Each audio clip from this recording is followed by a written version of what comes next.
നമുക്ക് ഒരുപാട് കോളുകൾ സൗദി അറേബ്യയിൽ നിന്ന് വരുന്നുണ്ട്. സൗദി അറേബ്യയിൽ ബിസിനസ് തുടങ്ങാനായിട്ട്. സൗദി അറേബ്യയിൽ ബിസിനസ് തുടങ്ങാൻ ഒരാൾക്ക് 100% എക്സ്പാറ്റ്സിന് ഓണർഷിപ്പ് ലഭിക്കില്ല.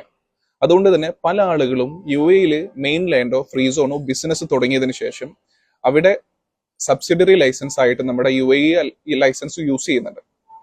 അപ്പൊ UAE ലൈസൻസ് നമുക്ക് തുടങ്ങാനായിട്ട് എല്ലാവർക്കും അറിയാം എന്തൊക്കെ കാര്യങ്ങളാണ് എന്നുള്ളത്.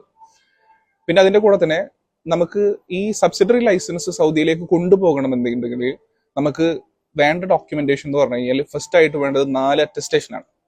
നമ്മളിപ്പോൾ ഒരു ലൈസൻസ് തുടങ്ങി അതിൽ നമ്മൾ എന്ത് ചെയ്യണം? ട്രാൻസാക്ഷൻസ് നിർബന്ധമായിട്ട് നമ്മൾ ചെയ്തിരിക്കണം. കാരണം നമ്മുടെ ട്രേഡ് ലൈസൻസ് നമുക്ക് അറ്റസ്റ്റ് ചെയ്യണം. മോഫ സൗദി എംബസി നമുക്ക് അറ്റസ്റ്റ് ചെയ്യണം. അതുപോലെ തന്നെ പവർ ഓഫ് അറ്റോർണി നമുക്ക് മോഫ സൗദി എംബസി അറ്റസ്റ്റ് ചെയ്യണം. അതുപോലെ തന്നെ നമുക്ക് memorandum of association മോഫ Saudi embassy attest ചെയ്യണം. അതിന്റെ കൂടെ തന്നെ ഏറ്റവും ഇമ്പോർട്ടന്റ് ആയിട്ടുള്ള കാര്യം ഓഡിറ്റ് റിപ്പോർട്ടാണ്. നമ്മൾ മിനിമം ഒരു 1 ഇയർ എങ്കിലും അല്ലെങ്കിൽ ഒരു 150,000 എങ്കിലും ട്രാൻസാക്ഷൻ നമ്മൾ നിർബന്ധമായിട്ടും നമ്മുടെ ഓഡിറ്റ് റിപ്പോർട്ടിൽ ഉണ്ടായിരിക്കണം.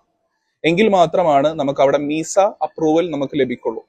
അപ്പോ ആളുകള് നിങ്ങൾക്കൊരു ക്ലാരിഫിക്കേഷൻ ഉണ്ടെങ്കിൽ നിങ്ങൾ എന്തായാലും നിങ്ങൾ എന്ത് ചെയ്യണം?